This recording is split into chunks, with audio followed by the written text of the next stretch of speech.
Hello. तो आज शुरू करते हैं। एक नया टॉपिक है जो कि आपने कल बताया था इसके बारे में, तो वो हम बता दें आज। तो आज हमें पढ़ना है वैलेंस बॉन्ड थ्योरी,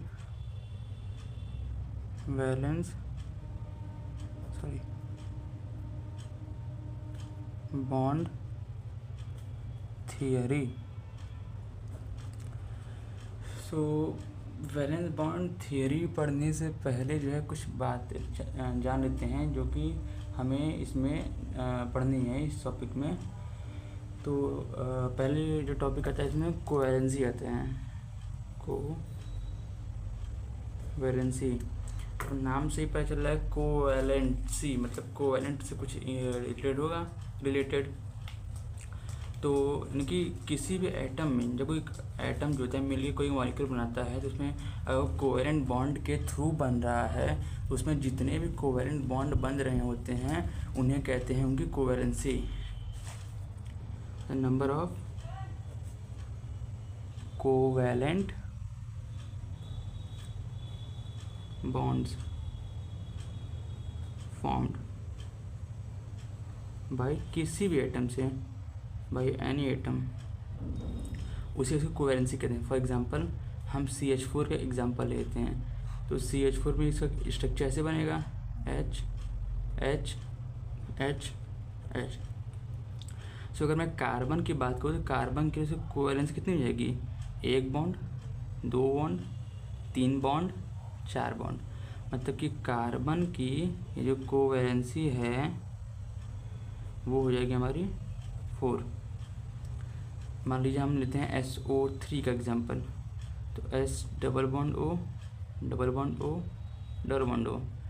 सिंपल अगर स्ट्रक्चर बनाना ही आया मैं बता दे रहा हूँ स्ट्रक्चर कैसे बनेगा इसका। सल्फर में हमें पता है कि इसके 6 इलेक्ट्रॉन्स का होते हैं लास्ट में, 2 6। ऑक्सीजन के पास 1 2 3 4 5 6। सिमिलरली यहाँ पे भी 1 2 3 4 5 6, 1 2 3 4 5 6। हमें बॉन्डिंग करनी है। देखिए ऑक्सीजन पर 6 इलेक्ट्रॉन है, इसको 2 इलेक्ट्रॉन चाहिए ताकि इसका ऑक्टेट पूरा हो जाए। और यहाँ जो सल्फर है उसके बाद 6 इलेक्ट्रॉन है और इसको 2 इलेक्ट्रॉन मिल जाए तो ऑक्टेट पूरा हो जाएगा। तो अगर ये दोनों आपस में शेयरिंग कर ले इलेक्ट्रॉन की तो ये 2 इलेक्ट्रॉन इसके में काउंट होगा तो 8 होगा इसका, ये 2 इलेक्ट्रॉन इसके में काउंट होगा इसका भी 8 होगा। सिमिलरली इसका भी हो जाएगा, इसका भी हो जाएगा। हालांकि सल्फर की बात किया, सल्फर का हम निकलते हैं कन्फिग्रेशन करते हैं तो 1s2 2s2 2p6 3s2 3p 2 10 2 12 और 4 और एक ऑक्सीजन। हाँ ठीक है। तो अगर हम देखें इसका जो थर्ड सेल है उसमें कितने इलेक्ट्रॉन है? 6। लेकिन इसका जो है 3, अगर मान n की वैल्यू 3 है तो उसमें कितने हमारे ये सबसेट्स पॉसिबल होंगे? S होगा, P होगा और D होगा। तो कहीं ना कहीं इसके में जो है 2 इलेक्ट्रॉन यानी कि P में जो है इस तरह बनेगा, तो इसका ऐसे इसके में 2 इलेक्ट्रॉन फिल कर सकते हैं। इसका D वाला सब सेल भी अभी खाली है, अभी इसमें कुछ नहीं भरा गया है। तो यानी कि सल्फर के पास ये टेंडेंसी होती है कि वो 8 से ज़्यादा इलेक्ट्रॉन को अपने अंदर होल्ड कर सकते हैं। इसकी टेंडेंसी क्यों? क्योंकि इसमें D ऑर्बिटल का खाली होता है। इस तरह से यहाँ पे सल्फर के पास 6 और 6 यहाँ टोटल 12 इलेक्ट्रॉन जो है सल्फर के पास हो जाएंगे यहाँ से। और ऑक्सीजन में क्या है कि ऑक्सीजन में जो कन्फिग्रेशन करते हैं उसमें D ऑर्बिटल नहीं आता है, तो इसलिए जो है ऑक्सीजन जो है ऐसा शो नहीं कर पाता है। तो अगर हम कोवैलेंसी देख रहे थे ना, कोवैलेंसी की बात करें सल्फर जो है उसकी कोवैलेंसी क्या है तो गिनते हैं कितने उसने बॉन्ड बनाए हैं, कोवैलेंट बॉन्ड। तो 1 2 3 4 5, इसमें डबल बॉन्ड को भी हम काउंट करेंगे तो इस हिसाब से सल्फर की कोवैलेंसी 6 आ गई। सिमिलरली SO2 को देखते हैं तो सल्फर में क्या है, SO2 बिल्कुल इसकी तरह बनेगा, ऐसे ही बन जाएगा कि यहाँ पे 2 2 4 2 6, यहाँ पे 2 2 4 2 6 2 2 4 2 6। इस तरह है यानी कि ये जो इलेक्ट्रॉन शेयर किए हैं तो ये भी कोवैलेंट है, ये भी कोवैलेंट है दोनों, यानी कि सल्फर की यहाँ कोवैलेंसी क्या हो जाएगी? 4 हो जाएगी। ऐसे HCl का देख लेते हैं हम लोग। HCl। तो HCl की बात करें तो HCl क्या हो जाएगा, हाइड्रोजन है, ये क्लोरीन है, इसके पास एक इलेक्ट्रॉन होता है, इसके पास 7 होता है। तो ये अपन शेयरिंग करेंगे तो इसमें जो है चाहे हाइड्रोजन या क्लोरीन की इसमें लिखा है, ये जो है कोवैलेंसी जो आएगी वो 1 आ जाएगी। इस तरह से हमारा हो गया ये कोवैलेंसी निकालने का तरीका।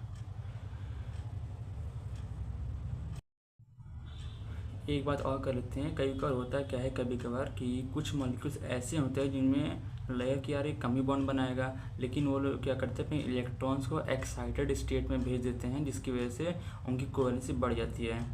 तो फॉर एग्जांपल मैं क्लोरीन का ले लेता हूँ। क्लोरीन जो है तो वो अगर नॉर्मल लिखा जाए तो क्या करेगा, इसका कैसे होगा, 1s2 2s2 2p6 3s2 10 2 12 5 17 s2 3p5, ये हो गया।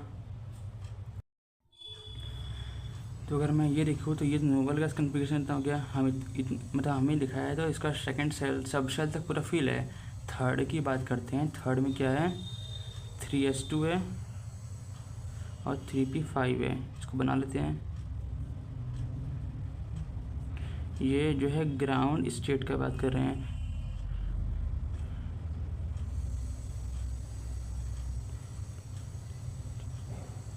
ठीक, तो इसमें अगर देखा जाए तो ये हमारा ग्राउंड स्टेट हो गया। अगर हम ऐसा करें कि इसमें डी सबसेल भी है, जैसा कि हमें पता है कि इसमें डी सबसेल भी होता है, तो अगर हम डी सबसेल को इसमें ला दे तो इसमें 3D होता है ना, 4s आएगा, 3D आएगा।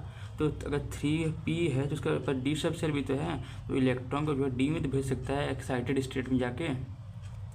तो उसकी बात कर लेते हैं। अभी देखिए, अभी इसके पास अनपेड इलेक्ट्रॉन एक ही है, ठीक, अनपेड इलेक्ट्रॉन तो अभी एक ही है। अगर ये एक्साइटेड स्टेट में हम इसको भेजते हैं इलेक्ट्रॉन को, ठीक है, एक्साइटेड स्टेट का मतलब होता है कि इलेक्ट्रॉन इसके ऊपर के एनर्जी लेवल में चला जाएगा। तो अगर एक्साइटेड स्टेट हम ड्रॉ करें तो ये इलेक्ट्रॉन के एक्साइटेड स्टेट में क्या होगा कि जो सबसे पहले पी वाला इलेक्ट्रॉन जाएगा सबसे पहले, क्योंकि सबसे पहले अगर एफ है तो एफ से जाएगा, उसके पहले अगर एफ नहीं है तो डी जाएगा, डी नहीं है तो फिर पी से जाएगा, पी नहीं है तो फिर पी एस से जाएगा। ये हो गया 2 3 4। अब यहाँ से एक इलेक्ट्रॉन निकाल लेते हैं, एक्साइटेड स्टेट में लेकर जाएंगे तो इसका जो है ये इसके ऊपर जो एनर्जी लेवल होगा उसमें चल जाएगा, मतलब डी में चला जाएगा। तो डी में चला जाएगा तो यानी कि एक इलेक्ट्रॉन यहाँ पे आ गया। और अगर एक इलेक्ट्रॉन यहाँ पे आ गया तो जैसे कि आप देख पा रहे होंगे कि यहाँ पे जो है 3 अनपेड इलेक्ट्रॉन हैं, अनपेड इलेक्ट्रॉन 3 है। और अगर अनपेड इलेक्ट्रॉन 3 है तो मतलब कहीं ना कहीं ये 3 बॉन्डिंग कर सकता है। एक इससे बॉन्डिंग करेगा, मान लो कोई मॉलिक्यूल आएगा और एक इलेक्ट्रॉन इसको अपने देगा, ये भी ये अपना एक इलेक्ट्रॉन जो उसको दे देगा, शेयरिंग हो जाएगा, एक बॉन्ड इससे बन जाएगा कि एक इलेक्ट्रॉन खाली यहाँ पर है। क्योंकि बॉन्डिंग जब भी होती है वो अनपेयर्ड इलेक्ट्रॉन से होती है, कभी भी पेयर्ड इलेक्ट्रॉन बॉन्डिंग नहीं करना चाहेगा, क्योंकि हर इलेक्ट्रॉन चाहता है कि वो जोड़े में रहे, जोड़े में पेयर बन के। तो इसकी पेयरिंग होने की जब इलेक्ट्रॉन आएगा जैसे पेयर होएगा, यहाँ बॉन्डिंग बन जाएगी, एक बॉन्डिंग, 2 बॉन्डिंग, 3 बॉन्डिंग, मतलब इसकी कोवैलेंसी जो होगी वो 3 हो जाएगी। सिमिलरली अगर इसका एक्साइटेड स्टेट सेकेंड में लेके जाते हैं, मतलब कि 2 इलेक्ट्रॉन को एक्साइट कराते हैं, तो 1 2 3 यहाँ पे क्या हो जाएगा 1 2 3 4।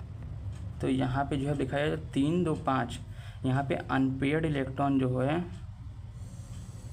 वो 5 है, मतलब ये अगर अनपेयर्ड 5 है मतलब ये 5 एटम से बॉन्डिंग कर सकता है। तो इसकी कोवैलेंसी कितनी हो जाएगी, मतलब 5 एटम से कोवैलेंट बॉन्ड बना सकता है, 5 हो जाएगी। और अगर इस बार हम इसको थर्ड में ले जाते हैं, अब थर्ड में क्या होगा, पी का सारे इलेक्ट्रॉन एक्साइटेड स्टेट जा चुका है, एक्साइटेड स्टेट जा चुका है, मतलब कि सारे इलेक्ट्रॉन अनपेयर हो चुके हैं। अब इसमें से इलेक्ट्रॉन निकलेगा नहीं, क्योंकि इसकी अभी स्टेबिलिटी है, हाफ फील्ड स्टेबिलिटी इसके पास है। अगर नहीं होती तो हम एक बार ट्राई करते हैं, लेकिन अब नहीं करेंगे इसको। अब इसका क्या है, अब इसमें से ले आएंगे, तो एक इलेक्ट्रॉन इसमें से निकल गया और 1 2 3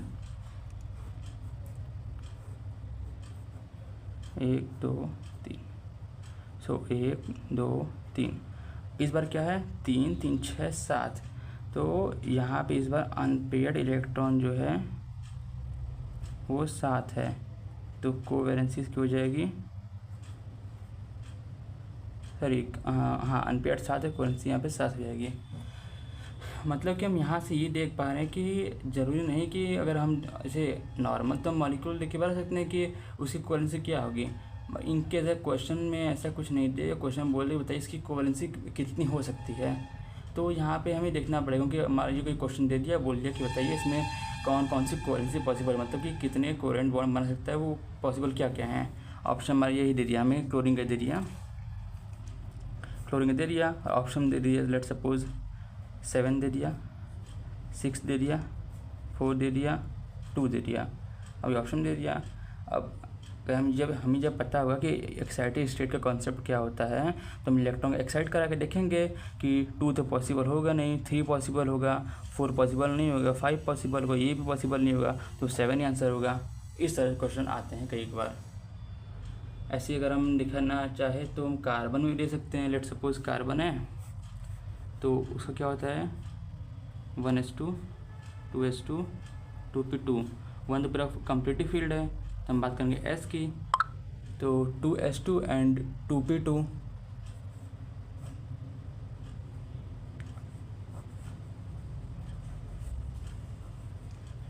एक दो 1 2। तो अगर आप देखें तो इसमें जो है 2 इलेक्ट्रॉन अनपेयर्ड हैं, 2 इलेक्ट्रॉन अनपेयर्ड हैं। तो हम क्या करेंगे, इसकी कोवैलेंसी जो है 2 कर देंगे। अगर हम इसको एक्साइटेड स्टेट में लेकर जाते हैं तो क्या होगा, पी के तो सारे इलेक्ट्रॉन जो वैसे भी खाली हैं। अब हाँ एक्साइटेड स्टेट में क्या है कि अब कुछ लोग कहेंगे एक्साइटेड स्टेट में इसको ले जाए कैसे, डी तो उसके पास है नहीं, तो डी से हमें क्या मतलब, एक्साइटेड स्टेट क्या करता है, जब भी वैकेंट ऑर्बिटल होगा और वो ऑर्बिटल जो होगा जहाँ से इलेक्ट्रॉन निकल रहा है उससे ज़्यादा एनर्जी होगा तो इलेक्ट्रॉन चला जाएगा एक्साइटेड स्टेट में। एक मतलब एक्साइटेड स्टेट एक बहुत छोटे बहुत कम समय के लिए होता है जब इलेक्ट्रॉन जो है अपनी ऊपर के एनर्जी लेवल में जाता है। फिर यहाँ देखें तो ये S है, ये P है, तो S से ज़्यादा एनर्जी लेवल हायर जो है P का होता है, तो ये P में जा सकता है क्योंकि P में ऑर्बिटल खाली भी है, P की एनर्जी से ज़्यादा भी है। जरूर नहीं कि हम डी में भेजें, यहाँ हम डी में क्यों भेजें, क्योंकि डी में क्या था कि यहाँ पे ऑर्बिटल खाली था, लेकिन P में प्रॉब्लम ये आ रही थी कि इन सब में एक एक इलेक्ट्रॉन था, तो अगर हम एक इलेक्ट्रॉन और भेज देंगे तो क्या होगा, ये तो पेयरिंग हो जाएगा, हमें कराना नहीं है, हमें तो यहाँ पे अनपेयर दिखाना है यहाँ पे, इसलिए तो इसको एक्साइटेड स्टेट में हम भेजेंगे तो एक इलेक्ट्रॉन यहाँ पर हो जाएगा और यहाँ पे 1 2 और 1 3। सो इस तरह से यहाँ पे क्या हो रहा है कि अगर हम कह सकते हैं अब कि ये जो है इसकी कोवेलेंसी जो होगी 4 हो जाएगी, क्योंकि इसमें अनपेयर्ड इलेक्ट्रॉन जो है वो 4 है। तो कहने का कोवेलेंसी 2 भी आती है कार्बन, कोवेलेंसी 4 भी आ रही है कार्बन की, तो ये पॉसिबल है। तो इसी में कार्बन 4 बॉन्ड बनाता है। लेट सपोज हम देख लेते हैं फॉस्फोरस का, फॉस्फोरस केस देख लेते हो हम। तो फॉस्फोरस का होता है अगर आप कन्फिग्रेशन करेंगे तो मैं पूरा कर दे रहा हूँ 1s2 2s2 2p6 3s2 3p3, 1 पूरा भरा हुआ है, 2 पूरा भरा हुआ है, बचा 3 में खाली है। तो अगर मैं इसका नॉर्मल स्टेट में बनाऊँगा तो ये S का हो गया ग्राउंड स्टेट में 2 3, ये हो गया। अब फॉस्फोरस में देखा जाए तो अगर हम नॉर्मली अगर केस ग्राउंड स्टेट में देखा जाए तो इसमें नंबर ऑफ अनपेयर्ड इलेक्ट्रॉन जो होगा वो 3 होगा, तो उसकी कोवेलेंसी 3 हो जाएगी, मतलब 3 का एटम से वो बॉन्ड बनाएगा कोवेलेंट। फॉर एग्जांपल आपने देखा PCl3 उसमें इसी तरह बनता है, उसमें कोवेलेंसी 3 होती है।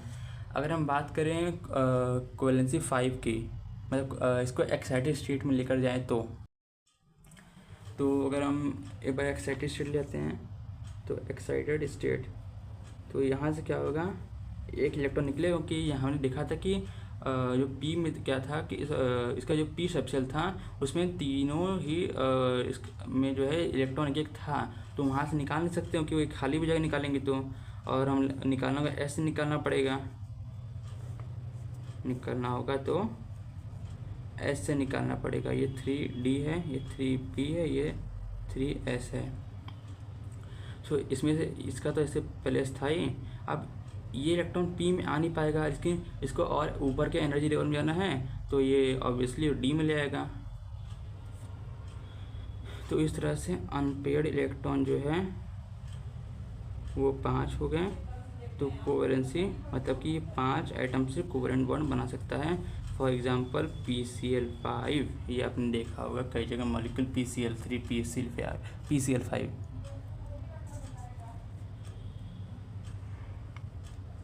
हाँ, तो हम इसके पहले हम टॉपिक क्या बताए थे, वैलेंस बॉन्ड थ्योरी। तो ये था हमारा बेसिक, जो कि पता होना चाहिए इस थ्योरी को पढ़ने के लिए। तो वैलेंस बॉन्ड थ्योरी करता क्या है, मतलब क्या बताता है, तो वैलेंस बॉन्ड थ्योरी में ये बताता है कि जब भी कोई बॉन्ड फॉर्मेशन होता है तो जो इलेक्ट्रॉन वैलेंस शेल के होते हैं वही से पार्टिसिपेट करते हैं। फॉर एग्जांपल जो वैलेंस शेल के वैलेंस शेल जैसे मैंने बताया था ना कि कोई मतलब एटम है कोई भी, जैसे कि फास्फोरस ही है, तो इसमें क्या है, इसके वैलेंस थर्ड, क्योंकि इसका जो इलेक्ट्रॉन लास्ट वाला है वो थर्ड में आ रहा है, और वैलेंस शेल ही कहलाएगा ना कि जहाँ से जो है इलेक्ट्रॉन लास्ट में आता है। तो इसका देखिए थर्ड में से क्यों आएगा, क्योंकि इसका फर्स्ट और सेकंड कम्प्लीटली फुली फिल्ड है, तो उसमें से चांस नहीं है। तो जो सबसे आउटर मोस्ट शेल होगा उसी में से इलेक्ट्रॉन निकलेगा, क्योंकि वहाँ आउटर मोस्ट शेल से इलेक्ट्रॉन निकलना इसलिए पॉसिबल ईजिली हो जाएगा क्योंकि वहाँ पर जो है फोर्स कम लगेगा आउटर मोस्ट पे, तो आसानी से इलेक्ट्रॉन लूज या गेन कर सकता है बॉन्डिंग करने के लिए। एक कारण ये भी है, इसीलिए उन्होंने वैलेंस बॉन्ड थ्योरी कहता है कि बॉन्ड फॉर्मेशन के लिए हमेशा वैलेंस शेल के इलेक्ट्रॉन ही पार्टिसिपेट करते हैं। एंड बॉन्ड फॉर्मेशन वहीं पे होगा जहाँ पे एनर्जी जो होगी मॉलिक्यूल की सबसे मिनिमम होगी, क्योंकि कोई मॉलिक्यूल स्टेबल तभी होगा जब उसकी एनर्जी मिनिमम होगी। कहाँ क्या होगी, एनर्जी सबसे मिनिमम होगी तभी हमारा जो है कोई मॉलिक्यूल बनेगा। फॉर एग्जांपल मैं एग्जांपल्स बता दे रहा हूँ जो कि आपके NCERT में भी गिवन है। फॉर्मेशन ऑफ H2,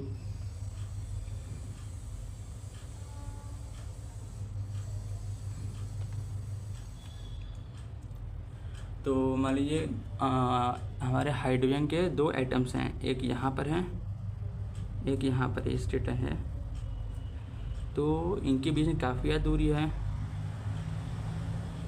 तो अभी जो है ये बॉन्ड नहीं बना रहे हैं, मतलब इनके बीच में इनफाइनाइट डिस्टेंस है अभी, तो इनकी पोटेंशियल एनर्जी 0 है।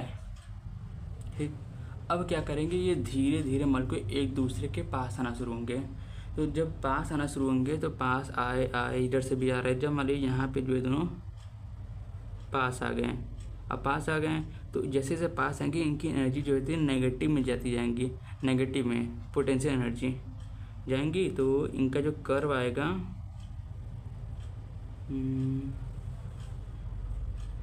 यहाँ पे इस तरह से ये हमारा इंटर न्यूक्लियर डिस्टेंस है, मतलब कि ये जो दोनों एटम्स हैं उनके बीच का डिस्टेंस। अब हुआ क्या कि जैसे पास आएंगे यहाँ बॉन्ड बन गया, अब ये और ज़्यादा पास अगर जाएंगे तो इसमें क्या होगा, न्यूक्लियस बहुत पास आ जाएंगे, जिसकी वजह से उनका रिपल्सन हो जाएगा और दूर भाग जाएंगे, इसलिए सबसे मिनिमम पॉसिबल जगह यहीं पे है, और यहाँ पे इसकी पोटेंशियल मिनिमम होगी, क्योंकि अगर और पास आएंगे तो उसकी पोटेंशियल एनर्जी फिर बढ़ने लगेगी, क्योंकि इसमें फिर फोर्स ऑफ अट्रैक्शन की जगह फोर्स ऑफ रिपल्सन लगने लगेगा, क्योंकि उसका जो न्यूक्लियस है वो उसको रिपेल करने लगेगा। न्यूक्लियस दोनों पॉजिटिवली चार्ज हैं, पॉजिटिवली चार्ज हैं, तो वो दोनों एक दूसरे को रिपेल करेंगे और दोनों दूर भाग जाएंगे, इसलिए जो यही पॉसिबल जगह है। यहाँ इसकी नेगेटिव एनर्जी होगी, यहाँ पॉजिटिव होगी, ये हमारे क्या है पोटेंशियल एनर्जी यहाँ पे 0 है। तो अगर ये जो है, अगर हम इसकी बात करें, ये हमारी बॉन्ड लेंथ है, इस वाले पे जो इंटरन्यूक्लियर डिस्टेंस होता है हम उसको बॉन्ड लेंथ फॉर्म में बताते हैं। और ये जो है इतनी एनर्जी, मतलब यहाँ से एनर्जी जो है पूरा यहाँ तक आ गई है। इस तरह से हमारा बॉन्ड बनता है। मतलब किसी बॉन्ड को बनाने के लिए कब बनेगा, जब उसका जो अट्रैक्शन फोर्स है रिपल्सन फोर्स दोनों बराबर हो जाए। मतलब कि ये दोनों मॉलिक्यूल हैं, ये ऐसी जगह पे आ जाए, इनका एक ऐसे डिस्टेंस पे आए जहाँ भी इनके ऊपर ना ही अट्रैक्शन हो, ऐसा ना हो कि दोनों खींचे चले जाएँ दूसरे के ऊपर गुजरे, और ऐसा भी ना हो कि रिपल्सन मतलब बहुत दूर भर चले जाएँ आपस में, ऐसा ना हो। ऐसी जगह इनका बॉन्ड बनेगा जहाँ पे जो है अट्रैक्शन नहीं होगा, मतलब दूर पास नहीं आएंगे, दूर नहीं भाएंगे, एक फिक्स डिस्टेंस होगा जिसकी वजह से इनके बीच में बॉन्ड का लेंथ आ जाएगा। तो वहीं भी इसका बॉन्ड फॉर्मेशन होगा जहाँ पे अट्रैक्शन फोर्स और हमारा रिपल्सन फोर्स बराबर रहेगा। अब इसमें अट्रैक्शन फोर्स है किसका किसका, तो अट्रैक्शन कौन अट्रैक्ट करेगा ये भी देख लेते हैं। तो अगर अट्रैक्शन की बात की जाए तो मान लीजिए ये है मॉलिक्यूल है, तो इसका जो इसके पास हमारे ये फर्स्ट मॉलिक्यूल सेकंड मॉलिक्यूल है, इसके न्यूक्लियस को N1 कहते हैं, इसके न्यूक्लियस को N2, इसको इलेक्ट्रॉन को E1 कहते हैं, इसके इलेक्ट्रॉन को E2 कहते हैं। तो ये अगर ये पॉजिटिव है और इलेक्ट्रॉन नेगेटिव है तो N1 का E2 से हमारा क्या होगा, अट्रैक्शन होगा, और साथ में N2 का हमारा किससे अट्रैक्शन होगा, E1 से। इनके बीच अट्रैक्शन फोर्स हो गया, रिपल्सन किसके बीच होगा, जिनका चार्ज सेम होगा। तो N1 का N2 से रिपल्सन होगा और E1 का E2 से रिपल्सन होगा। ये हमारे दो फोर्सेस हो गए हैं। तो जब हमारे ये अगर दो फोर्सेस हो गए हैं तो जब हमारा अट्रैक्शन फोर्स रिपल्सन के बराबर हो जाएगा तो उस केस में हमारा बॉन्ड बन जाएगा। तो इसी चीज़ को जो हम एक्सप्लेन करेंगे दो कॉन्सेप्ट में, मतलब हम जो बॉन्ड फॉर्मेशन जो बैलेंस बॉन्ड थ्योरी है बैलेंस, उसमें हम बॉन्ड फॉर्मेशन को बताते हैं दो कॉन्सेप्ट से। पहला है ओवरलैपिंग का कॉन्सेप्ट, दूसरा हाइब्रिडाइजेशन का। मतलब हमने देखा ना, हमें देखना है ये बॉन्ड बना कैसे, इसमें दो तरीके होते हैं, हाइब्रिडाइजेशन से और ओवरलैपिंग से। तो बैलेंस बॉन्ड थ्योरी में यही बताता है। तो पहले हम देख लेते हैं ओवरलैपिंग से।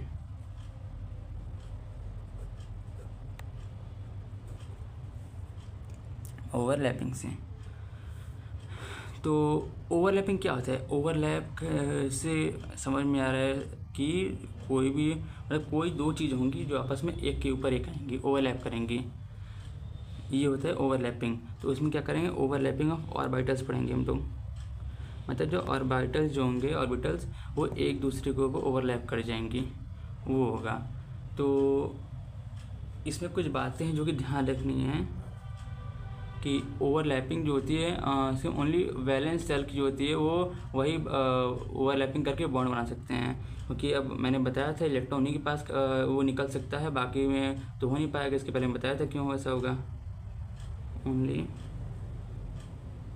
वैलेंस सेल ऑर्बिटल्स जो होते हैं ओवरलैप करते हैं टू फॉर्म बॉन्ड, ये एक बात हो गई। एंड सिर्फ वही ऑर्बिटल जो होते हैं ओवरलैप कर सकते हैं जिनके पास सिंगल इलेक्ट्रॉन होती है और ऑपोजिट स्पिन होती है। इसका मतलब क्या वो बताते हैं। दूसरा पॉइंट ये है, only those orbitals, only those orbitals जिनके पास सिंगल इलेक्ट्रॉन हो विथ ऑपोजिट स्पिन। अब इसका मतलब क्या हुआ ये देख लेते हैं। मान लीजिए दो ऑर्बिटल्स हैं जो कि ओवरलैप करना चाहते हैं। एक में ऐसे बताया ना कि इलेक्ट्रॉन जो होता है हमेशा दो स्पिन होता है, एक एंटी क्लॉकवाइज घूमेगा एक क्लॉकवाइज घूमेगा, इस तरह से। तो उसमें होता है अगर दोनों का सेम ही डायरेक्शन घूमेंगे तो इसका जो होगा वो ओवरलैपिंग नहीं करेगा। और अगर ऐसा हो जाए कि दोनों इलेक्ट्रॉन इसी में हो, इसमें होगा नहीं, तो ये सिंगल इलेक्ट्रॉन, मैंने क्या बोला, सिंगल इलेक्ट्रॉन होना चाहिए ऑर्बिटल्स के पास, तभी ओवरलैप कर पाएंगे, तभी ना बॉन्ड बनेगा। सिंगल इलेक्ट्रॉन रहेगा तभी ना दूसरे से इलेक्ट्रॉन लेगा तो ओवरलैपिंग वहीं पर होगा, तो वहाँ पे बॉन्डिंग बनेगा। तो इसलिए यहाँ पे ये भी नहीं होगा। यहाँ पे अगर इस तरह हो, दोनों ऑपोजिट स्पिन के हैं तो नेट स्पिन 0 आएगा तो हमारा बॉन्ड बन जाएगा। क्योंकि अगर ये घूमेगा तो इसका +1/2 इसका -1/2, ये हम सेकंड चैप्टर में पढ़ते हैं केमिस्ट्री के, फिजिकल केमिस्ट्री के। मान लीजिए एक ऐसे घूम रहा है, एक ऐसे घूम रहा है, तो ही पॉसिबल है। इस तरह से हमारा पॉसिबल होगा।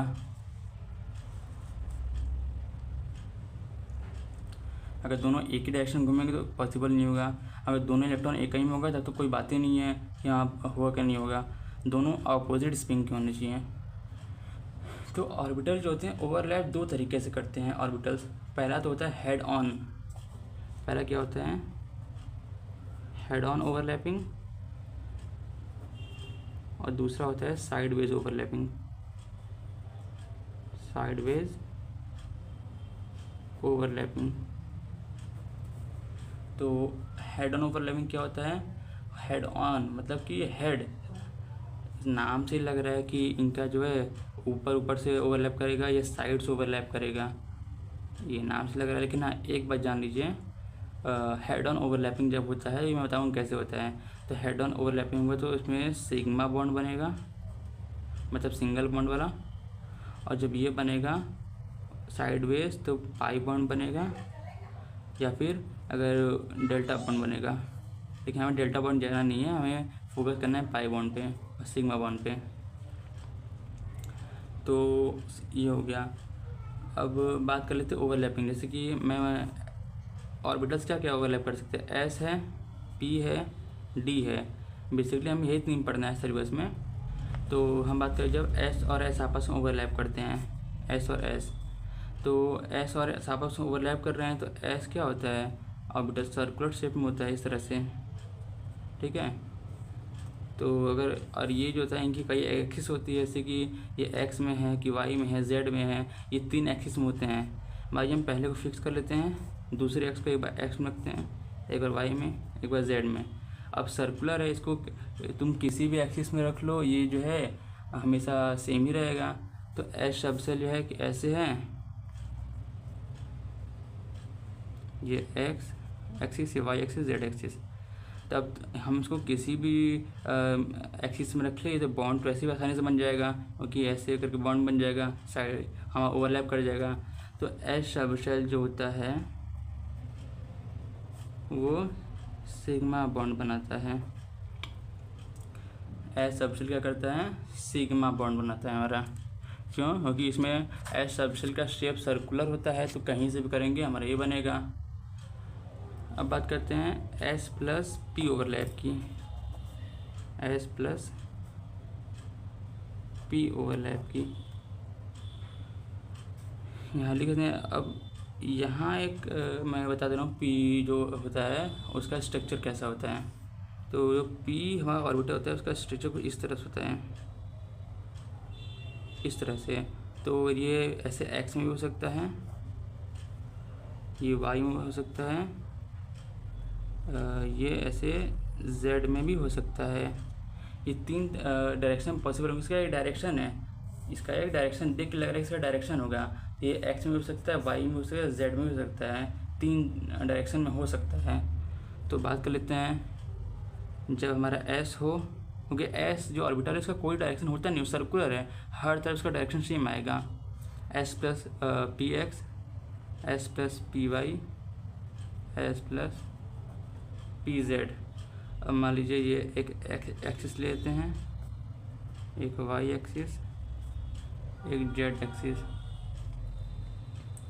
तो यहाँ मैं जो कह रहा हूँ उसके कहने का मतलब क्या है, मैंने यहाँ तीन एक्सिस अलग से लिए हैं। ऐसे एस का पी एक्स के साथ, एस का पी वाई के साथ, एस का पी जेड के साथ। तो मैं ये ऐसे कह रहा हूँ, ऐसे कि मान लीजिए एस ऑर्बिटल ये है और पी एक्स ऑर्बिटल है, तो पी एक्स ऐसे ही होगा, ठीक। ये जो मैंने एस बताया है वो हमारा इसकी पोजीशन है, एक्स एक्सिस की, y axis, sorry x axis, y axis, z axis, s के हिसाब से मैं बनाया है। देखिए यहाँ पर ये एस ऑर्बिटल है और ये जो है पी ऑर्बिटल है, ये हमारा पी एक्स है। ये आप हम बॉन्ड ये ओवरलैप कर सकते हैं, क्योंकि हमारा क्या होगा ये हमारा हेड ऑन ओवरलैपिंग करेंगे, सामने सामने से ओवरलैप करेंगे। तो यहाँ पे एक्स एक्सिस में अगर हमारा ये है तो पॉसिबल हो जाएगा। अब अगर मान लीजिए हमारा ये जो है एस वाला जो है अगर जैसे एक्स एक्सिस था अब हमारे ये वाई एक्सिस में आता है, हमारे एस ऑर्बिटल जो है ये यहाँ पे ना के वाई ऑर्बिटल में आता है, तो ये ऐसे आएगा। अब ऐसे हो गया, इनका ओवरलैपिंग कराएंगे तो ये कुछ इस तरह बन जाएगा। इस तरह बनने के लिए हमें पता है कि जो इलेक्ट्रॉन होता है हमारा, ये जो लोब की तरह स्ट्रक्चर है, ये वाला पार्ट इलेक्ट्रॉन इसी में होता है। इस जो बीच में है ये लोब, ये सेंटर पे यहाँ पे इलेक्ट्रॉन नहीं होता है। और यहाँ पे क्या हुआ है कि जो हमारा एस ऑर्बिटल है इन दोनों के बीच में आके ओवरलैप कर रहा है, तो यहाँ इलेक्ट्रॉन नहीं है, तो मतलब यहाँ पे ओवरलैपिंग नहीं होगा, यहाँ बॉन्ड बनेगा नहीं, यहाँ किसी भी तरह का बॉन्ड नहीं बनेगा। क्यों नहीं बनेगा? क्योंकि जो एस वाला हमारा जो है ऑर्बिटल है वो हमारा वाई में चला गया है, पहले एक्स एक्सिस में था, अब उड़ के वाई में चला गया। ये हमारा पी एक्स ही रह गया, ये एक्स में रह गया। अब ये दोनों जो हैं अगर ओवरलैप करेंगे तो ये एस ऑर्बिटल इसके ठीक नोड पे आएगा, इन दोनों यहाँ पे। तो यहाँ पे इलेक्ट्रॉन नहीं होता है, इलेक्ट्रॉन की डेंसिटी एकदम ज़ीरो होती है, तो यहाँ पे बॉन्डिंग नहीं बनेगा। अगर हम जेड की बात कर लें तो जेड कुछ इस तरह बनेगा। सॉरी, पहले मैं पी बना देता हूँ। ये पी एक्स हो गया, और जेड हमारा कुछ इस तरह से होता है, तिखा होता है। मैं तेरा फिर से बना देता हूँ। ये है, तो ये कुछ इस तरह से बनेगा। अब जेड को वापस यहाँ पे लाएंगे, इस एस वाले को जो कि जेड में है अभी, तो कुछ इस तरह बनेगा। मतलब कि ऐसे जो हमारा है, ये देखिए ऐसे हमारा पी एक्स है, और ये होता है पी वाई, ये होता है पी जेड। तो हमारा ये जो है पहले क्या था, पहले हमारा ये यहाँ पे से था पी एक्स, और यहाँ पे हमारा था एस ऑर्बिटल। आके अगर ओवरलैप करेगा तो ऐसे ओवरलैप कर जाएगा। यहाँ क्या नोड है, यहाँ इलेक्ट्रॉन डेंसिटी ज़ीरो, इलेक्ट्रॉन यहाँ पे है और यहाँ पर है, इसलिए बॉन्ड बन जा रहा था। इस बार नहीं बन पाएगा। अब इस बार क्या है कि ऐसे आ रहा था, अब क्या है कि हमारा ये जेड एक्सिस में है। जेड एक्सिस में क्या होगा, ये ऐसे आएगा, वापस नोड पे आ रहा है, तो बॉन्डिंग नहीं बनेगा, तो इसलिए यहाँ पे कोई किसी भी तरह का बॉन्ड नहीं बनेगा। ऐसी बात कर लेते हैं पी वाई की। तो पी वाई क्या होगा, ये वाई एक्सिस में हो जाएगा पी वाई, और इस बार एक्स को हम कहाँ रखते हैं, एस को एक्स एक्सिस में, ये हो गया, और एक्स एक्सिस यहाँ पे होगा। अब देखिए ये हमारा पी वाई है, ये एक्स एक्सिस में हमारा है एस ऑर्बिटल। अगर ये दोनों आपस में आएंगे हेड ऑन ओवरलैपिंग के लिए, तो यहाँ पे वापस आ जाए, नोड पे आ जा रहा है, यहाँ नोड पे आ रहा है, तो मतलब यहाँ बॉन्डिंग नहीं बनेगा इस बार फिर से। अब मान लीजिए यहाँ पर क्या, इस बार हम ले रहे हैं एस को पी वाई में, एस को जो है हम वाई ऑर्बिटल में लेते हैं। मान लीजिए यहाँ पे एस है, ऐसे ही पी वाई है, और इस बार हम इसको लेते हैं ऊपर की ओर या नीचे कहीं ले सकते हैं। ऐसे ही हमारा इस बार देखिए, इस बार ये हमारा पी वाई है और ये हमारा एस है। अगर ये दोनों आपस में अगर ओवरलैपिंग करेंगे तो यहाँ इलेक्ट्रॉन होता है और यहाँ इलेक्ट्रॉन होता है। अगर यहाँ इलेक्ट्रॉन है तो ये ऐसे आएगा, बॉन्डिंग कर लिया। अब बॉन्डिंग कर लिया तो मतलब इस बार जो है इलेक्ट्रॉन पर जो है कहाँ पे आ रहा है, इसमें आ रहा है, यहाँ से एस के बाद बॉन्डिंग किया, ओवरलैपिंग किया है, तो ये ओवरलैपिंग पॉसिबल हो जाएगा क्योंकि यहाँ पे इलेक्ट्रॉन डेंसिटी है हमारे पास। उसके बाद अगर देखें जेड का, मतलब कि ये हमारा वाई में है से एक्स ऐसे था, वाई से था। अब इस बार जेड में मतलब ऊपर की ओर है, ये ऊपर की ओर है। अब ये ऊपर की ऐसे नीचे आएगा तो ये हमारा वापस नोड पे पड़ रहा है, नोड पे पड़ रहा है, तो मतलब यहाँ पे इलेक्ट्रॉन नहीं होगा, तो हमारा बॉन्डिंग नहीं बनेगा। अब वापस देखते हैं, मान लीजिए पी जेड है, मतलब पी जेड इस तरह होता है, ठीक। अगर पी जेड इस तरह होता है ऊपर की ओर और हमारा एस ऑर्बिटल यहाँ पे है, तो आएगा तो हमारा नोड पर ही बन जाएगा ये तो। और जब नोड पर ही बन जाएगा, यहाँ ओवरलैपिंग हो जाएगा, तो वहाँ पर वापस वही पहला और केस रहेगा। पहले की तरह हम पढ़ रहे थे कि यहाँ बॉन्डिंग होगा नहीं, ओवरलैपिंग होगा नहीं, क्योंकि हमारा नोड, हमारा जो लोब है, इसका लोब एक होता है लोब, एक होता है नोड। नोड मतलब कि इनके बीच का पॉइंट, लोब होता है जो गोला पॉइंट होता है, ऐसे गोला गोला, तो गोला में इलेक्ट्रॉन होता है, तो यहाँ इलेक्ट्रॉन ऊपर की ओर इस बार, और ये हमारा एक्स में ऐसे आ रहा है, तो ये नोड पे पड़ रहा है। नोड पे पड़ेगा तो बॉन्डिंग इसका नहीं होगा, तो इसमें ओवरलैपिंग नहीं होगा, तो मतलब कि ये नहीं बनेगा। इस बार क्या है, अब क्या बोल दिया कि एस को हम वाई एक्सिस पर रख रहे हैं, एस को वाई पर रख रहे हैं, अब वापस ऐसे आएगा वापस नोड पे आ जा रहे हैं, तो फिर से बॉन्डिंग नहीं बन पा रहा है। अब क्या है, वैसे मान लीजिए ये हमारा क्या है, पी जेड है और ये हमारा एस है। अब ऐसे आया, ये देखिए यहाँ से भी इलेक्ट्रॉन है, यहाँ से भी है। एक गोला होता है ना, ये गोला इसके साथ बॉन्डिंग कर लेगा, बना लेगा, क्योंकि ये मान लीजिए सर्कल ऐसे, ये सर्कल है, ये है, और इसके पास जो है इलेक्ट्रॉन यहाँ पे ऐसा है, दोनों अपना बॉन्डिंग कर लेंगे। नीचे क्या है, यहाँ इलेक्ट्रॉन नहीं था इसलिए नहीं बन पा रहा था, यहाँ इलेक्ट्रॉन है इसलिए बन जा रहे हैं। तो कुल मिलाकर इसका कंक्लूजन ये निकला कि एस और पी ऑर्बिटल आपस में ओवरलैप तभी करेंगे जब एस और पी दोनों जो है सेम एक्सिस पर हों। मतलब अगर एस हमारा एक्स पे है और पी भी हमारा एक्स पे, तभी हमारा जो है वो बॉन्डिंग हो पाएगा। ये होता है एस पी ओवरलैप।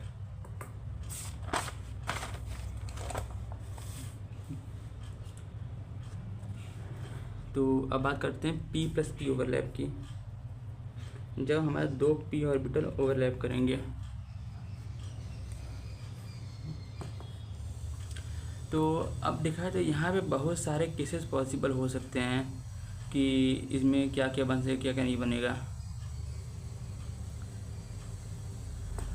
इतना एक चीज़ मैं बता दे रहा हूँ, कभी भी पी ऑर्बिटल की जो ओवरलैपिंग होगी वो तभी होगी जब पी ऑर्बिटल दोनों सेम तरह होंगे।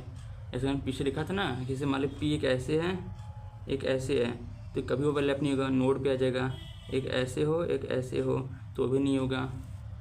तो मतलब कि पी ऑर्बिटल जो है दोनों सेम ही एक्सिस पे होने चाहिए, दोनों पी ऑर्बिटल। अगर पी एक्स है और पी वाई है, कभी नहीं होगा। उसके बाद जो है अगर पी वाई है, पी जेड है, कभी नहीं होगा। पी एक्स है, पी जेड है, कभी नहीं होगा। मतलब ये ऐसे केसेस कभी पॉसिबल ही नहीं होंगे। तो ये क्या क्या पॉसिबल होंगे, हम इसकी बात कर लेते हैं।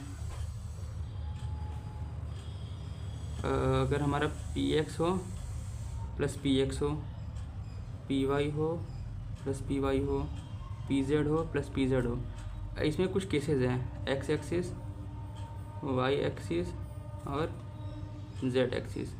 फॉर एग्ज़ाम्पल ये हमारा पी एक्स है, ये हमारा पी एक्स है, दोनों आपस में आएंगे। ऐसे ही देखिए, ये पी एक्स है, ये पी एक्स है, दोनों आए, इलेक्ट्रॉन मिल गए, तो यहाँ क्या हुआ, ओवरलैपिंग हो गई। ओवरलैपिंग हो गई, यहाँ कितने इलेक्ट्रॉन हुए हैं, एक इलेक्ट्रॉन इसका है, एक इलेक्ट्रॉन इसका है, मतलब कि दो इलेक्ट्रॉन मिले थे, एक बॉन्ड बना।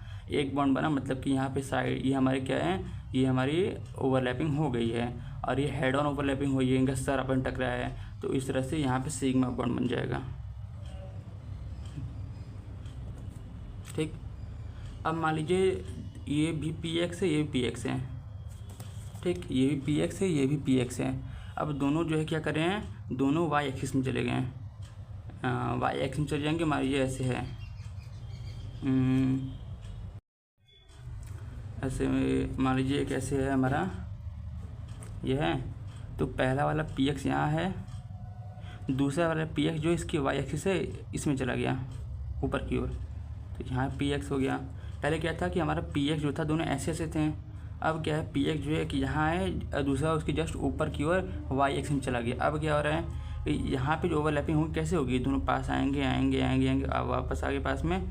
तो यहाँ क्या रहे, इनका ये दोनों जो लोब है और ये दोनों लोब है आपस में जो है ये दोनों बॉन्डिंग करेंगे। तो दो इलेक्ट्रॉन यहाँ पर हो गया, दो इलेक्ट्रॉन यहाँ पर हो गया, मतलब कि एक इसका एक इसका दो, एक इसका एक इसका दो, ये दोनों आपस में जब ज्वाइन होंगे तो यहाँ क्या बनेगा, एक बॉन्ड यहाँ पे, एक बॉन्ड यहाँ पे।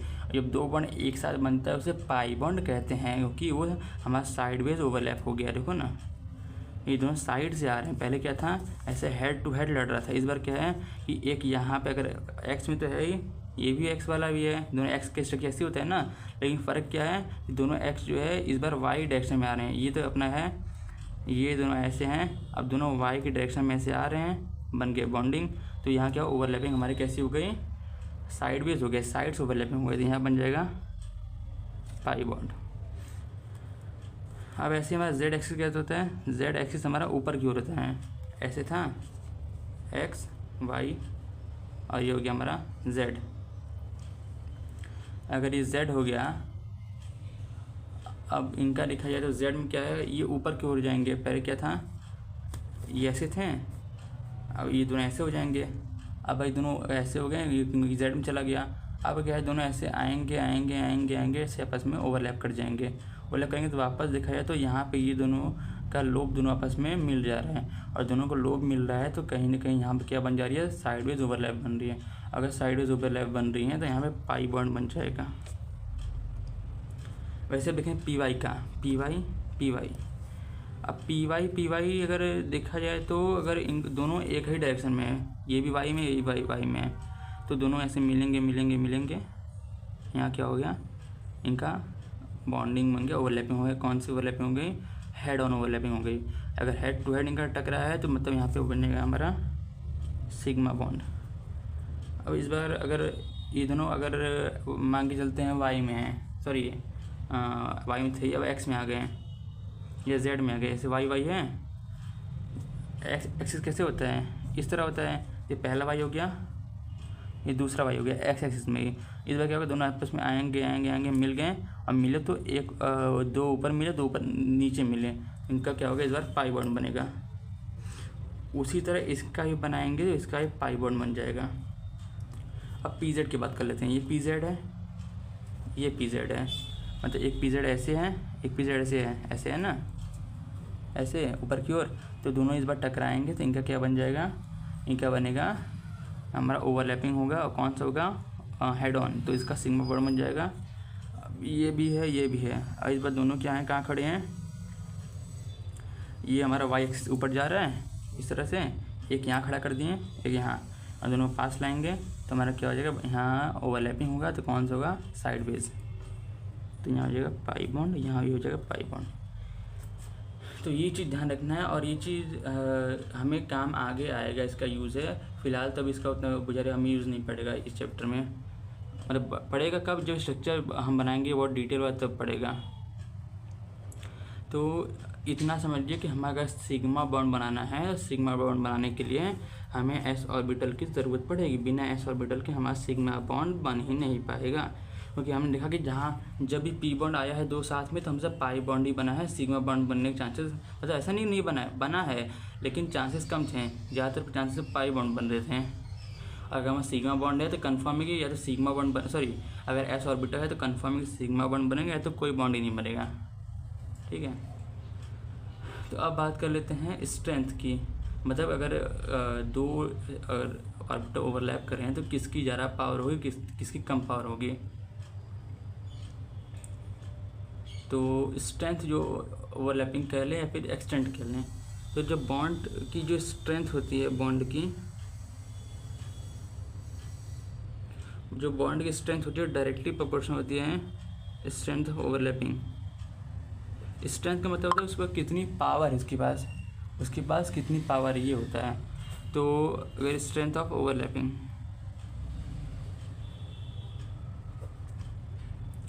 तो हमें देखना है कोई बॉन्ड कितना ज़्यादा मजबूत है। अगर कोई दो एटम बॉन्डिंग कर रहे हैं तो हमें पता करना है कि वो कितना ज़्यादा स्ट्रॉन्ग है, तो हम उसके क्या करते हैं, उनकी ओवरलैपिंग स्ट्रेंथ देखते हैं। अगर हमारे दो एस है आपस में ओवरलैप कर रहे हैं, या दो पी आपस में ओवरलैप कर रहे हैं, या और एक एस और एक पी आपस में ओवरलैप कर रहे हैं, तब देखा जाए तो कैसे होगा। हाँ, लेकिन हम बॉन्ड स्ट्रेंथ यहाँ कंपेयर तभी कर पाएंगे जब दोनों की, ये तीनों की जो हमारा एन की वैल्यू होगी, जैसे कि यहाँ 1s है तो यहाँ 1s, यहाँ अगर 2s है तो यहाँ 2p होना चाहिए, और अगर यहाँ अगर 3p है तो यहाँ 3p होना चाहिए, इस तरह केस होना चाहिए। तब के लिए बता रहे हैं हम। तो क्या होगा, सबसे ज़्यादा स्ट्रांग होती है p प्लस पी ओवरलैपिंग, उससे कम होती है s प्लस पी, उससे कम होती है s प्लस एस। अब इसका कोई रीज़न नहीं है, ये सिंपल से रट लीजिए, क्योंकि हमारा p प्लस पी ओवरलैप बनता है तो वो क्या होता है, वो ज़्यादा स्ट्रांग होता है, और s प्लस एस होता है वो कम स्ट्रांग होता है। ये रटने वाला पार्ट है, ये रट लीजिए, ये काम आता है आगे। अगर मैं एक क्वेश्चन बोलूँ, 2p प्लस 2p है, 2s प्लस 2p है, और 2s प्लस 2s है। कोई बोल दे भैया बताइए इसकी जो है, अब कोई 3 मॉलिक्यूल हैं और एक में 2p प्लस 2p ओवरलैपिंग हुई है, एक में 2s 2p, एक में 2s 2s, तो आप बताइए इसमें कौन स्ट्रॉन्ग है। तो सबसे स्ट्रॉन्ग ये होगा, ये। तो ये ख़त्म होता है। और अगर एक क्वेश्चन और लेते हैं, अगर n की वैल्यू जो n होती है ना, इसकी वैल्यू जितनी बढ़ेगी तो बॉन्ड की जो स्ट्रेंथ होती है वो उतनी ज़्यादा स्ट्रांग होगी। फॉर एग्ज़ाम्पल 2s 2s है, 2s 2p है, 1s 1s है और 2p 2p है। मान लीजिए मैं कहता हूँ कि कोई मॉलिक्यूल है जिसमें ओवरलैपिंग हुई है और ओवरलैपिंग जो है उसकी एक में 2s 2s है, एक में 2s 2p, एक 1s है और एक में 2p से बना है। तो सबसे ज़्यादा स्ट्रॉन्ग कौन सा होगा? अब सबसे ज़्यादा स्ट्रॉन्ग की बात की जाए, हमारे यहाँ पे जो है 4s है। एक एक्सेप्शन इसमें आता है, एक्सेप्शन ये है कि 1s ओवरलैप जो होता है वो चाहे किसी भी तरह का ओवरलैपिंग सबसे ज़्यादा स्ट्रॉन्ग होता है। ये एक्सेप्शन है कि 1s ओवरलैप जो होता है सबसे ज़्यादा स्ट्रॉन्ग होता है किसी भी ओवरलैपिंग से। तो ये कहीं भी अगर कोई क्वेश्चन पूछेगा तो सबसे पहले इसी को लिखेंगे सबसे ज़्यादा स्ट्रॉन्ग में। क्यों? क्योंकि यहाँ पे 1s अगर s जो आपस में ओवरलैप करें सिग्मा बॉन्ड बनता है। ठीक है, अब रीज़न छोड़िए, बस एक्सेप्शन को रट लीजिए। तो सबसे ज़्यादा इसमें मान लीजिए यहाँ पे 4s है, तो सॉरी इसमें तो सबसे ज़्यादा स्ट्रॉन्ग क्या हो जाएगा? p और p हो जाएगा।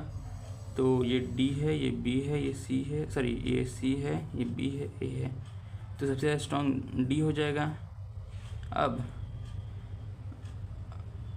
उससे कम की बात की जाए, सॉरी d नहीं होगा, d से पहले हमारा मान लीजिए 1s ही है, 1s क्योंकि हालांकि स्ट्रॉन्ग इन सब में सबसे ज़्यादा c होना चाहिए क्योंकि इसका n वैल्यू बड़ा है। फिर भी मैं ये वाला केस लेके बता दे रहा हूँ, 1s है।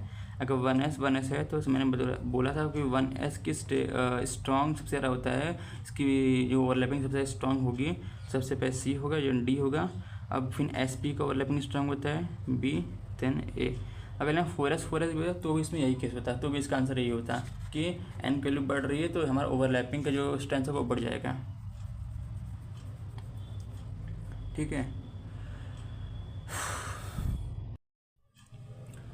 सो अब एग्जांपल्स देख लेते हैं। मान लीजिए CH4 है, क्या है?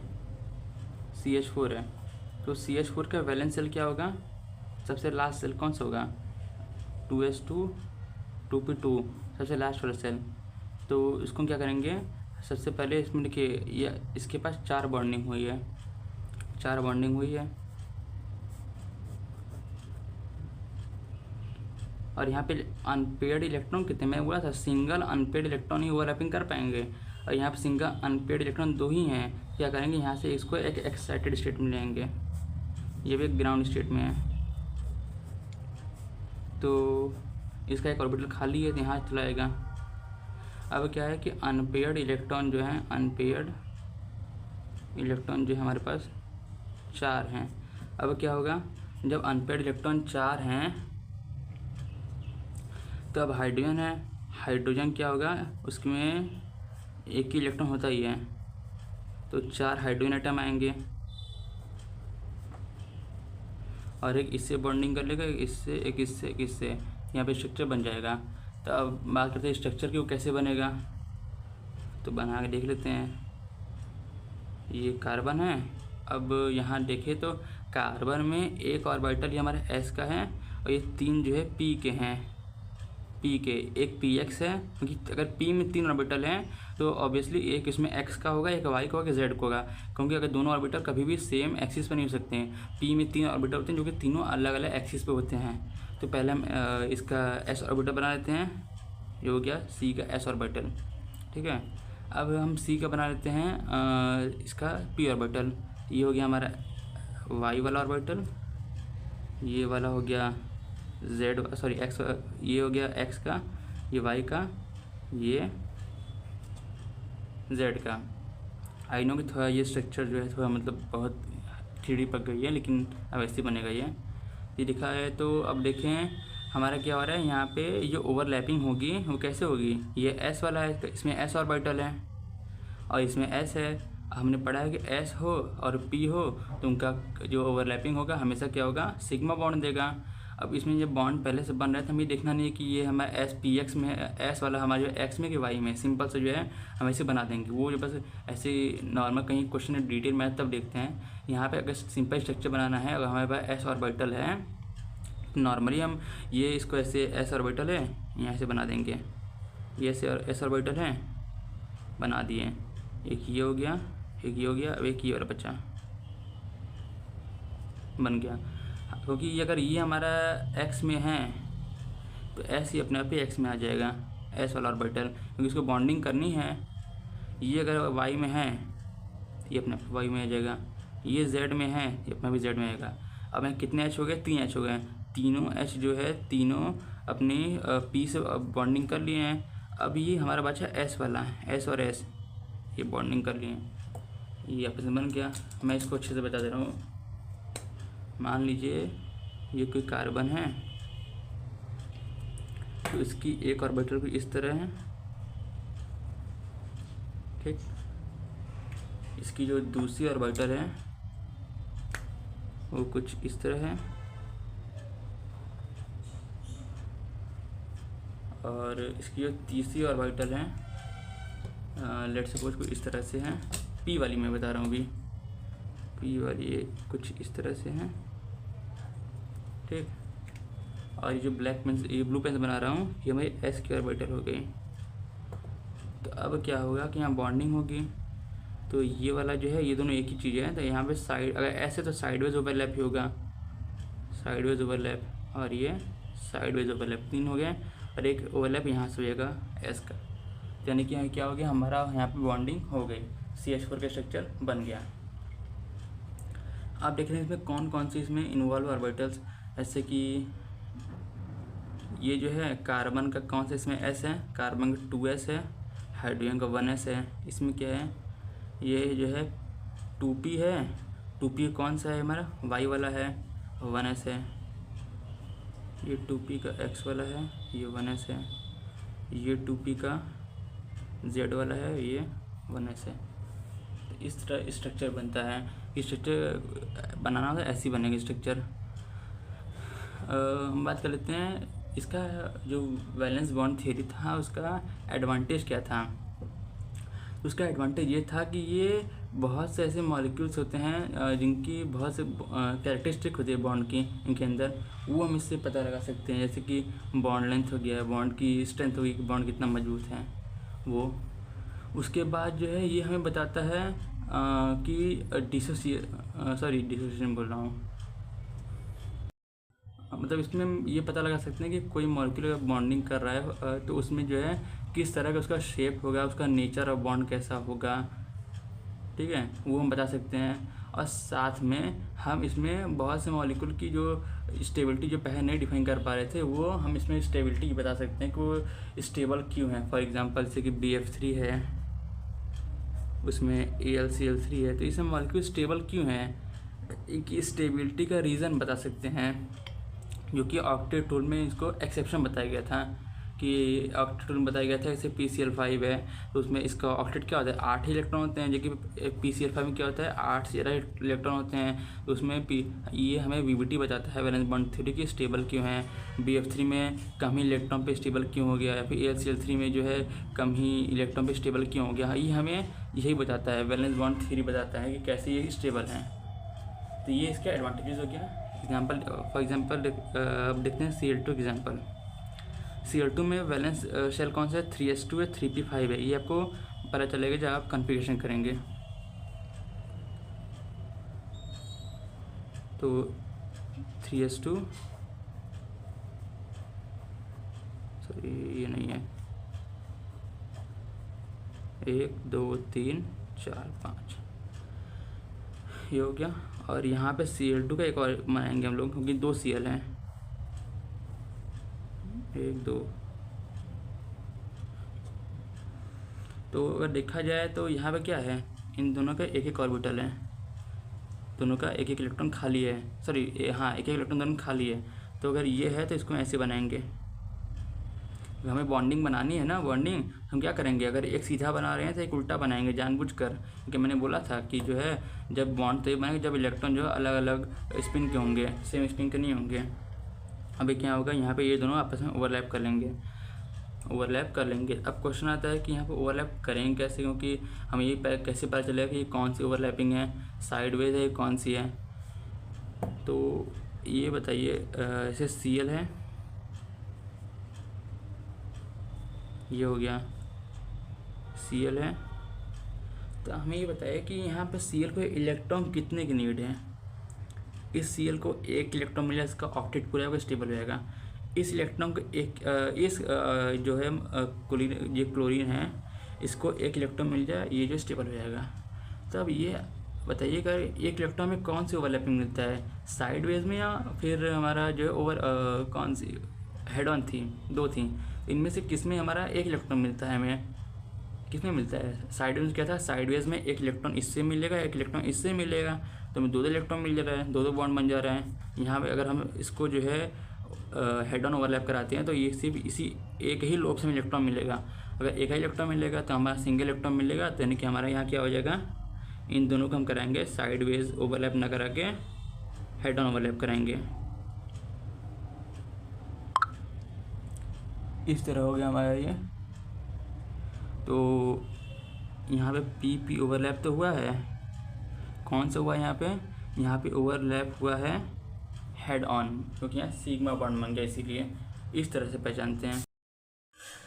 सो अब SF4 का स्ट्रक्चर बना देते हैं, SF4। सो S है, तो उसका अगर हम कन्फिगरेशन करेंगे तो 1s2 2s2 2p6 3s2 3p4, ठीक। अगर हम यानी कि वैलेंस हमारा 3s2 3p4 हो गया, S 1 2 3 4। तो जैसा कि देख पा रहे होंगे, इसमें जो है अनपेड इलेक्ट्रॉन सिर्फ 2 ही हैं, हमें बॉन्ड फॉर्मेशन करना है 4। अब ये कैसे होगा, तो उसके लिए हमें इसको एक्साइटेड स्टेट में जाना होगा। तो एक्साइटेड स्टेट में जाएंगे, कैसे जाएंगे, इसमें कोई ऑर्बिटल खाली है नहीं, तो उसका ये थर्ड है, 3 मतलब इसमें D होगा, 3D होगा। इसको एक्साइट करेंगे, ये हो गया, तो एक्साइट करेंगे यानी कि ये हो गया इलेक्ट्रॉन। अब क्या होगा, 1 2 3 4, हमें 4 बॉन्ड बनाना है, तो फ्लोरीन ले आएंगे। फ्लोरीन क्या होगा, 1s2 2s2 2p5। तो यानी कि इसमें अगर बनाएंगे तो इसका P में जो होगा, क्योंकि वैलेंस शेल इसका 2 होगा, सॉरी हाँ, इसका एक इलेक्ट्रॉन हमें चाहिए, क्योंकि 5 2 7, एक इलेक्ट्रॉन मिलने पे 8 हो जाएगा, इसका मतलब इसकी ऑक्टेट पूरा हो जाएगा। तो अगर एक इलेक्ट्रॉन ये इसको देगा तो हमारा जो ऑक्टेट पूरा होगा, इसका भी जो है पूरा हो जाएगा। तो एक फ्लोरीन इसको देगा, एक इसको, एक इसको, इसको, मतलब 4 फ्लोरीन होगा, चारों मिलकर बॉन्डिंग कर लेंगे, हो जाएगा। अब आगे स्ट्रक्चर कैसे बनेगा, इसका स्ट्रक्चर थोड़ा कॉम्प्लेक्स बनेगा, क्योंकि इसमें D ऑर्बिटल भी शामिल है। अब D ऑर्बिटल कैसे बनता है, D ऑर्बिटल 2 तरह से बनता है, ये पहला D ऑर्बिटल हो गया, या फिर और भी तरह बनता है, मेनली हमें ये दोनों देखना है, ये 2 तरीके से। तो कोई भी D ऑर्बिटल किसी भी तरह से बना लीजिए, किसी भी तरह से। तो मैं लेट सपोज ये बनाता हूँ, D ऑर्बिटल हो गया। अब बात आती है P ऑर्बिटल की। P ऑर्बिटल कैसे बनेगा, क्योंकि हमारा X और Y में तो ये आ गया। तो ऐसे मान लीजिए अगर D ऑर्बिटल एक ऐसे है, ठीक है, तो हम क्या करेंगे, ऐसे है तो हमारा Px कहाँ जाएगा, हमारा ये ऐसे बनाए हम, ऐसे है, तो हम दूसरा जो Px होगा वो ऐसे Py है, और Px ऐसे हो जाएगा, मतलब P ये है, एक इसको ऊपर आ जाएगा, इस तरह से ऊपर अगर मूव कर देंगे, इस तरह से, मतलब ये यहाँ पे ऐसे, ये है ना, इसके साइड मूव करा देंगे, तो एक हमारा इस तरह से हो जाएगा, और एक इस तरह से हो जाएगा, और एक हमारा ऐसे हो जाएगा, ठीक। क्योंकि हमारा ये हमारा PZ हो गया, ये PX सॉरी PY हो गया, ये PX हो गया। अब फ्लोरीन से बना देते हैं, एक फ्लोरीन जो है इसके साथ बॉन्डिंग कर लेगा, और एक फ्लोरीन जो है इसके साथ बॉन्डिंग कर लेगा, एक फ्लोरीन इसके साथ बॉन्डिंग कर लेगा, और ये जो अंदर वाला ये ब्लैक वाला है, ये पूरा एक ही में है, तो आप किसी में भी बना सकते हैं। तो एक फ्लोरीन इनके साथ बॉन्डिंग कर लेगा, ये हो गया। इसका तो कॉम्प्लेक्स स्ट्रक्चर बनता है, लेकिन इसका स्ट्रक्चर ऐसे बनेगा। तो ये हो गया इसका SF4 का हमने स्ट्रक्चर कर लिया फिनिश। आगे अगला स्ट्रक्चर बनाते हैं ऑक्सीजन का, O2 गैस का, मतलब O2 का स्ट्रक्चर बना देते हैं। तो ऑक्सीजन में क्या है, हम इसका कन्फिगरेशन करेंगे तो 1s2 2s2 2p4। तो वैलेंस शेल में कितना है 2s2 2p4 है। और हमें कितना मॉलिक्यूल चाहिए हमें ये बताइए। इसमें हमें ऑक्सीजन 2 है तो मिनिमम 2 होने चाहिए अनपेड इलेक्ट्रॉन। बना देखते हैं इसको। एक ये ऐसे हो गया, 1 2 3 4। अब अगर देखा जाए तो ऑक्सीजन में 2 इलेक्ट्रॉन तो हैं, लेकिन अगर इसके वैलेंस शेल की बात की जाए तो इसमें 6 ही इलेक्ट्रॉन, मतलब ऑक्सीजन को हमें कितना इलेक्ट्रॉन देना है 2 इलेक्ट्रॉन देना है। और ऑक्सीजन कितने मॉलिक्यूल्स हैं, कितने एटम है 1 2 ही एटम है। तो जब भी दे पाए अगर हम मान लीजिए इसका अगर ये इस तरह रहने देते हैं, इसमें 2 अनपेड इलेक्ट्रॉन हैं, तो मतलब कि अगर पहले ऑक्सीजन में अगर हमें ढंग की बॉन्डिंग करनी है तो एक ऑक्सीजन का इसको इलेक्ट्रॉन देगा, इसको देगा, तभी इसकी जो है ऑक्टेट पूरा हो पाएगा। लेकिन हमारे पास यहाँ ऑक्सीजन 2 ही है, 3 तो है नहीं। हम क्या करेंगे, अभी 2 इलेक्ट्रॉन चाहिए तो अब इसको भी 2 चाहिए, इसको भी 2 चाहिए। तो अगर ऐसा हो जाए कि दोनों अपन 2 इलेक्ट्रॉन शेयर कर ले, तो दोनों आपस में अगर 2 इलेक्ट्रॉन शेयर कर ले तो हो जाएगा एक की जगह। तो वैसे करा लेते हैं। तो ये दोनों इलेक्ट्रॉन जो है एक ही ऑक्सीजन अगर शेयर कर ले तो ऐसे ऐसे करके तो बना लेते हैं। दूसरा ऑक्सीजन होएगा ऐसे 1 2 1 सर ये अपोजिट होगा, और यहाँ पर भी अपोजिट होएगा क्योंकि सर ये तो ठीक है, ये अपोजिट होगा क्योंकि मैं बताया था ना कि दोनों अपोजिट स्पिन होने चाहिए। ये ऐसे होगा, हाँ।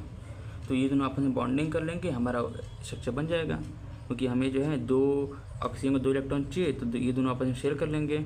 अब बात आती है स्ट्रक्चर की। तो इतना तो पता है कि पी ऑर्बिटल जो आपस में पार्टिसिपेट किया है, पी ऑर्बिटल, इसमें पी ऑर्बिटल तो आपस में पार्टिसिपेट किया है। लेकिन अब इसका स्ट्रक्चर कैसे बना है, इसमें 2 बॉन्ड बन रहा है। अब 2 पी ऑर्बिटल तो हमेशा है ना कि 2 पी ऑर्बिटल आपस में इसको लगाएंगे। एक पी इसका हो गया, इसका हो गया, तो अभी लगाना पड़ेगा। अब बनाते हैं स्ट्रक्चर। इसके पास 2 पी हो गया, ये हो गया, और ये ऑक्सीजन हो गया, इसका 2 पी हो गया। अगर ध्यान से देखिए तो अगर हम एक इलेक्ट्रॉन यहाँ से देते हैं, इसमें एक इलेक्ट्रॉन इसके पास इसमें है, इस बार इसमें एक ही इलेक्ट्रॉन है। क्यों? क्योंकि हमारे पास जो है क्वेश्चन में 6 इलेक्ट्रॉन थे, 6 तो ऐसे ये सब पेयरिंग बन गए हैं। तो अनपेड कितने बचे, एक इसमें बचा, इसमें बचा। हमें इन्हीं दोनों काम है ना, तो हमें मतलब कि देखो पी इसमें 3 है, 1 2 3, एक पी में इसमें 2 इलेक्ट्रॉन होगा। पी के लोब में ऐसे पी का लोब बनता है ना, तो एक इलेक्ट्रॉन इसमें, एक इलेक्ट्रॉन इसमें, 2 इलेक्ट्रॉन हो गए। दूसरे वाले लोब में एक ही इलेक्ट्रॉन होगा, मतलब एक ही में होगा। और तीसरे वाले में भी एक ही इलेक्ट्रॉन होगा किसी एक साइड। वैसे इसमें भी होगा, दूसरे वाले में भी इस तरह बनेगा। तो इसमें भी एक इलेक्ट्रॉन होगा, इन दोनों में से किसी एक में एक इलेक्ट्रॉन होगा। अब बात यह है कि अगर इन दोनों का आपस में हम बॉन्डिंग करा देते हैं, ओवरलैपिंग से करा देते हैं इन दोनों की, तो ये तुम्हारा अपना साइड ओवरलैप कर लेगा। लेकिन अगर ये अगर मान लिया ऐसे है, ठीक, और दूसरा वाला भी ऐसे ही है, मान लिया ऐसे है, ठीक, ये दोनों हैं। अगर मैं इन दोनों का आपस में लगाऊंगा तो ये दोनों हाँ वाई एक्सिस में, तो इन दोनों का ऐसे हो ही नहीं पाएगा। इन दोनों लगाऊंगा तो ये दोनों आपस में ओवरलैप नहीं कर पाएंगे। तो यानी कि इसमें यही पॉसिबल होगा कि एक इसमें साइडवेज ओवरलैप होगा और एक हमारा हेड ऑन ओवरलैप। तो ये वाला हेड ऑन होगा, तो ये वाला हेड ऑन नहीं कर पाएगा, इसको हम साइडवेज कराएंगे। जब ये दोनों आपस में हेड ऑन कर लिया इस तरह से, तो साइडवेज कैसे होगा, ये हो गया, तो ये अपना साइडवेज करेगा। अब इलेक्ट्रॉन एक इसमें है, तो एक इलेक्ट्रॉन यहाँ से मिल गया, ये दोनों खाली है इधर का, और एक इलेक्ट्रॉन यहाँ से मिल गया, 2 इलेक्ट्रॉन पूरा हो गया इसका। मतलब ये साइडवेज ओवरलैप कर लेगा और ये आपस में साइड ऑन ओवरलैप कर लेगा। तो हमने पहले बोला था कि साइडवेज ओवरलैप करेगा तो पाई बॉन्ड बनेगा, ठीक। तो इसमें यानी कि इससे पता चल रहा है कि ऑक्सीजन में एक पाई बॉन्ड होगा और एक सिग्मा बॉन्ड होगा। मैं फिर बता दे रहा हूँ, स्ट्रक्चर इस तरह है, ये हो गया इस तरह से, और ये हो गया। अगर मैं इन दोनों का इनका हेड ऑन ओवरलैप करा रहा हूँ, इसमें क्या होगा, फिर ये दोनों साइडवेज करना पड़ेगा, क्योंकि फिर इनका सर आपस में लड़ नहीं पाएगा, आपस में नहीं लड़ पाएगा, तो यानी कि इनका ओवरलैप हेड ऑन हो नहीं पाएगा, तो साइडवेज ही होगा। इसका मतलब कि ये दोनों आपस में करेंगे हेड ऑन, ये दोनों आपस साइडवेज करेंगे। अगर साइडवेज करेंगे तो मैंने बोला साइडवेज ओवरलैप करने में क्या बनता है, पाई बॉन्ड, और हमारा ये वाला ओवरलैप करेगा हेड ऑन तो बनेगा हमारा सिग्मा बॉन्ड। तो ये हो गया, इसका मतलब एक पाई बॉन्ड एक सिग्मा बॉन्ड। तब स्ट्रक्चर हम बना भी सकते हैं ऐसे। हम सिग्मा बॉन्ड कैसे दिखाते हैं, पाई बॉन्ड के लिए डबल दिखा देते हैं, हो गया एक सिग्मा बॉन्ड हो गया, पाई बॉन्ड हो गया, इसमें 2 बॉन्ड हो गया। इससे हमें पता चल गया कि ऑक्सीजन में एक डबल बॉन्ड होता है, मतलब डबल क्या वो पाई बॉन्ड होता है, एक सिग्मा एक पाई। तो इस तरह से हमारा स्ट्रक्चर पॉसिबल हो गया। हालांकि हम चाहें तो ये पी वाला स्ट्रक्चर हम बना सकते हैं, ऐसे बनाएंगे, इसका कोई मतलब नहीं है क्योंकि बॉन्डिंग नहीं करेगा। इसका एक इलेक्ट्रॉन यहाँ है, एक इलेक्ट्रॉन यहाँ है, एक यहाँ है, एक यहाँ है, लेकिन कोई मतलब नहीं, हमें इसकी ज़रूरत नहीं है। ये बॉन्डिंग ही दोनों करेगा कि ये करेगा तो अनस्टेबल हो जाएगा, क्योंकि इसके पास शैल ही नहीं है कि इस इलेक्ट्रॉन का पास रखे कहाँ। ये जो है अगर इस इलेक्ट्रॉन इसमें घुसा देगा तो ये इलेक्ट्रॉन कहाँ जाएगा, कि इसमें 2 इलेक्ट्रॉन आ रहा है। इसलिए जो है हम इनको नहीं बनाएंगे, जिसका जितना काम है उतना ही बनाएंगे हम लोग पी वाला ऑर्बिटल को। सो अब बात कर लेते हैं इसका डिसएडवांटेज क्या है वीबीटी का, वैलेंस बॉन्ड थ्योरी का। तो इस थियोरी के हिसाब से जैसे कि एंगल जो CH4 है, CH4 कोई इस तरह बन रहा है हमारा, इस थियोरी के हिसाब से CH4 तो ऐसे बनना चाहिए। तो ऐसे ये एंगल ये एंगल ये एंगल ये एंगल तो 90 डिग्री बनना चाहिए, लेकिन ये 90 डिग्री बनना चाहिए क्योंकि ये सब जो है पी अगर पी ऑर्बिटल है उसके ऊपर ऐसे बन रहा है, एक ऐसे हो गया एक ऐसे हो गया, ऐसे करके बन रहा है ना। तो अगर हमारा एक ऑर्बिटल ये बन रहा है तो 90 डिग्री एंगल बनना चाहिए इनके बीच के, लेकिन 90 डिग्री एंगल नहीं बन रहा है। ये जो एंगल है ये हमारा 90 डिग्री ना के 109 डिग्री और 28 मिनट आ रहा है। डिग्री से छोटा मिनट होता है, मिनट मतलब कि ऐसे होता है। एक नॉर्मल टाइम के बाद क्या होता है, 1 मिनट में क्या होता है 60 सेकंड होता है। ऐसे डिग्री में दिखाया जाए तो 1 डिग्री में होता है 60 मिनट 1 डिग्री में, और 1 मिनट में 60 सेकंड ऐसे करके बनाते हैं, वो डबल हो जाता है। यहाँ 28 मिनट हैं, मतलब कि 1 डिग्री से बहुत छोटा है। तो ये तो पहला रीज़न हो गया। और दूसरा ये हो गया कि जो पॉली एटॉमिक जैसे कि कुछ ऐसे मॉलिक्यूल जैसे कि NH3 हो गया, जिसमें कि एक लोन पेयर भी आता है, वो मैं आगे बताऊंगा। NH3 हो गया या फिर H2O हो गया, तो उनके इस जो ज्योमेट्री थी वो हम इससे नहीं बता पा रहे थे, ये हम सही नहीं बता पाए ज्योमेट्री थी, ये एक रीज़न हो गया। और दूसरा ये भी था, तीसरा ये भी था कि ओवरलैपिंग के हिसाब से जो है जो 4 बॉन्ड होने चाहिए, 4 बॉन्ड वो अलग अलग नहीं सॉरी अगर ओवरलैपिंग हो रहा है तो जो चारों बॉन्ड बनने, चारों बॉन्ड अलग अलग होने चाहिए ओवरलैपिंग, क्योंकि इसमें अलग अलग ऑर्बिटल पार्टिसिपेट कर रहे हैं। लेकिन रियलिटी में ये चारों बॉन्ड आइडेंटिकल होते हैं। ऐसा कहते हैं ना कि सिर्फ PX एक हमारा बॉन्ड बन गया, एक PY से बना है, एक PZ से बना है, ऐसे करके बॉन्डिंग बना है, तो कहीं ना कहीं उसको तो अलग होना चाहिए था, लेकिन ऐसा नहीं हो रहा है। यहाँ पे चारों बॉन्ड आइडेंटिकल हैं। तो ये तो इनका पहला कॉन्सेप्ट था ओवरलैपिंग से। तो जो वीबीटी का दूसरा हिस्सा था वो हाइब्रिडाइजेशन, जो कि यही मेन इंपॉर्टेंट है, जो कि आसानी से हम स्ट्रक्चर जो इसी से बनाएंगे ज़्यादातर, क्योंकि वीबीटी का जो ओवरलैपिंग का कॉन्सेप्ट है उससे बनाने में बहुत सारी प्रॉब्लम आएंगी, बहुत स्ट्रक्चर बनाना होगा। हाइब्रिडाइजेशन भी ये देख लेते हैं।